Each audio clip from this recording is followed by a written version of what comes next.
saya dan ahli kumpulan saya telah mendapat sebuah tajuk kajian iaitu kes murtad di Malaysia.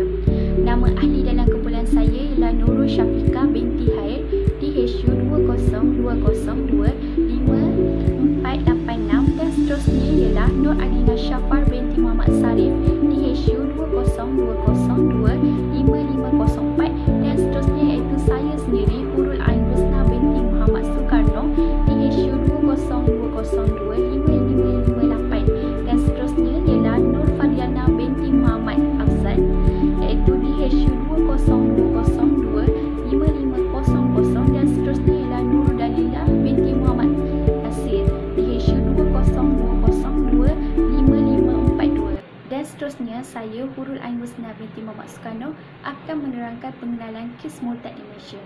Kes murtad di Malaysia bukanlah satu perkara yang baru.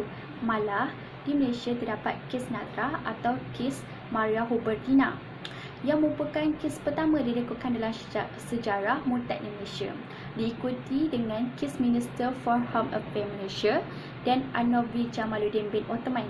Pada tahun 2009, Tan Sri Hosani Zakaria, Mufti Negeri Perak, telah memberitahu bahawa bilangan orang Islam yang murtad di Malaysia melebihi 100,000 orang.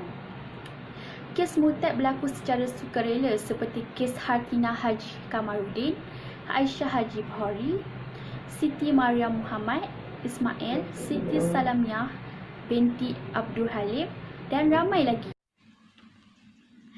Assalamualaikum warahmatullahi wabarakatuh. Nama saya Nur Adina Syafar binti Muhammad Syarif dari Pengurusan Haji dan Umrah, DHU 202025504. Di sini saya akan menceritakan tentang contoh kes murtad. Yang tertera adalah dua kes contoh murtad iaitu Aisyah Buhari dan Hartina Haji Kamarudin. Saya akan menerangkan kes murtad Aisyah Buhari. Nama Islam Aisyah Buhari ialah Nur Aisyah binti Haji Buhari. Aisyah Buhari seorang gadis Melayu yang dididik dengan penuh ilmu. Ayahnya telah menghantar Aisyah ke sekolah agama dari tingkatan 1 sampai ke tingkatan 6 atas. Jika dia mahu lagi, dia boleh menjadi ustazah. Jika dia mahu lagi, Aisyah Buhari boleh melanjutkan pelajarannya ke Universiti Al-Azhar. Tetapi kenapa dia murtad? Macam mana dia boleh murtad? Sedangkan ayahnya telah didik dia dengan agama yang betul, ajaran agama yang betul, yang benar.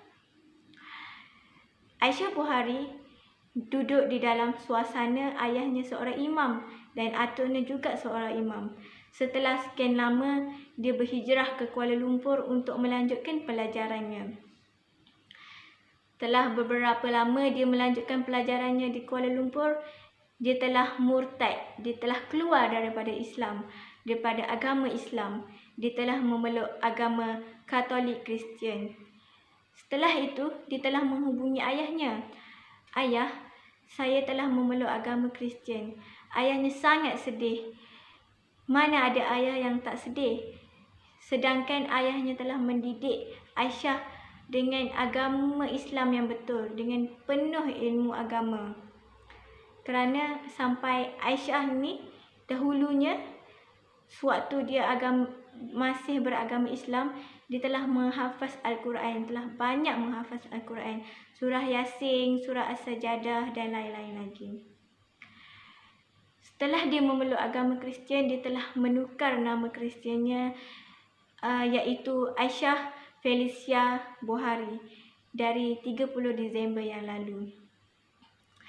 Dan seterusnya saya akan menceritakan tentang kes murtad di Malaysia yang sangat popular, iaitu pertama Azlina Jailani yang dikenali sebagai nama Kristiannya ialah Lina Joy. Dia telah memeluk agama Katolik Kristian.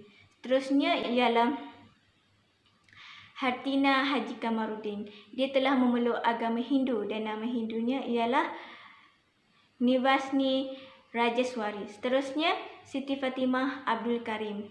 Dia telah memeluk agama Hindu juga dan nama Hindunya lah Rivati Masosai. Dan seterusnya Nyonya Tahir. Nyonya Tahir ini ayahnya setelah diberkahwin dengan suaminya yang beragama Buddha, dia telah mengamalkan agama Buddha selama 80 tahun. Dan dia telah menolak agama Islam. Sesungguhnya murtad adalah seburuk-buruk kekufuran. Kerana firman Allah Subhanahu Wa Taala di dalam Al-Quran.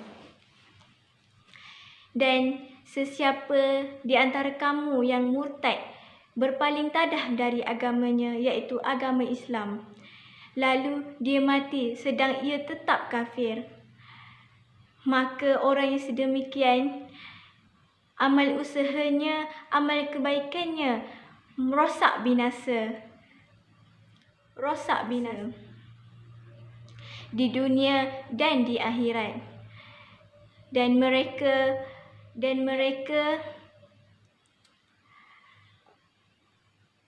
ialah ahli neraka dan mereka akan kekal di dalamnya selama-lamanya. Surah Al-Baqarah ayat 2. Itu sahaja daripada saya. Saya akan serahkan kepada kawan saya. Assalamualaikum warahmatullahi wabarakatuh. Assalamualaikum warahmatullahi taala wabarakatuh. Nama saya Nurul Syafiqah binti Hir. Saya daripada kelas TP 1B. Okay, sekarang ni saya akan menerangkan tentang contoh kes yang kedua, iaitu Hartinah Haji Kamaruddin. Sedikit latar belakang tentang Hartinah Haji Kamaruddin adalah dia mempunyai 4 orang adik-beradik. Tetapi anak sulung kepada Haji Kamaruddin telah pun meninggal dunia selepas 15 hari dilahirkan. Jadinya Hartinah lah yang menjadi sulung dalam keluarga dia. Okey, ayah kepada Hartinah ni iaitu Haji Kamaruddin, dia adalah seorang penjual sate dekat Kampar. Kampar ni dekat Perak lah. Okey, macam mana boleh berlakunya kes ni, macam mana Hartinah ni boleh murtad? Kisah dia bermula sewaktu Hartinah ni umur 18 tahun. Okey, dia menerima tawaran bekerja bank dekat Kuala Lumpur, dekat Jurang Kerang Lama. Okey, jadi dia pun pergi ke Kuala Lumpur untuk bekerja di sana lah. Okey, setelah beberapa lama dia menetap dekat Kuala Lumpur, dia pun balik ke Perak. Tapi dia tak balik rumah dia pergi kedai sate ayah dia. Dan dia bawa juga boyfriend dia dan kawan-kawan kepada teman lelaki dia. Okey, kenapa ada kawan-kawan teman lelaki dekat situ?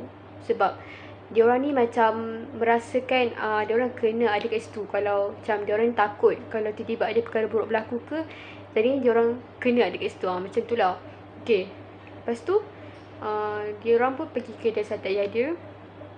Jadinya masa kenapa kawan-kawan diorang ni berfikiran seperti mana saya ceritakan tadi? Sebab masa Hartinah balik tu, sebenarnya Hartinah dah pun murtad, dah keluar pada agama Islam ni. Sebab boyfriend kepada Hartinah tu bukanlah seorang beragama Islam. Jadinya malah boyfriend dia tu adalah seorang yang menganut agama Hindu. Jadinya Hartinah pun keluar Islam. Macam itulah. So bila dia pergi ke sana, dia pergi kedai sate ayah dia pun memberitahu ayah dia yang dia dah murtad. Jadinya ayah dia marah dan pukul boyfriend dia. Ada juga kisah yang mengatakan bahawa selain ayah dia pukul boyfriend dia selepas dapat tahu yang Hartinah tu murtad, ada juga cerita yang kata ayah dia pukul boyfriend dia sebab ayah dia nampak yang boyfriend dia tu pegang-pegang peluk-peluk Hartinah. Jadi ayah dia marah lah dan terus pukul boyfriend dia. Okey, dah pukul boyfriend tu, kawan-kawan kepada boyfriend dia pun pukul balik Haji Kamaruddin. Ayah dia pula kena pukul. Lepas tu adik dia nampak situasi tu dan adik dia pun masih campur juga, bergaduh juga sebab nak selamatkan kakak dia kan. Tetapi akhirnya tak tahu apa berlaku. Jadi selepas pergaduhan tu si Hartinah ni dia tak pergi pun tengok dekat ayah dia, tak pergi tengok keadaan ayah dia, adik lelaki dia lepas kena pukul macam mana situasi dia orang kan. Tapi dia pergi kat boyfriend dan dia papah boyfriend dia, pergi bawa balik. Okey, selepas tu selepas daripada kejadian tu, Hartinah ni pun report polis. Kata yang ayah dia ni pukul boyfriend dia. Selain daripada report polis, dia saman juga ayah dia. Saman ayah dia sebanyak 3 juta. Lepas tu bila dah berlaku macam tu, ayah dengan adik dia pun masuk penjara selama 14 hari. Lepas tu tak diceritakan lepas 14 hari tu apa berlaku dekat ayah dengan adik dia. Tak ceritakan. Tapi yang pastinya selepas daripada semua perkara yang berlaku tu, Hartinah pun berkahwin dah dengan teman lelaki dia. dan diorang pun berpindah ke Australia untuk menetap dekat sana. So nama baharu kepada Datin Haji Kamarudin ni selepas dia dah keluar pada agama Islam adalah Universiti Raja Sewari.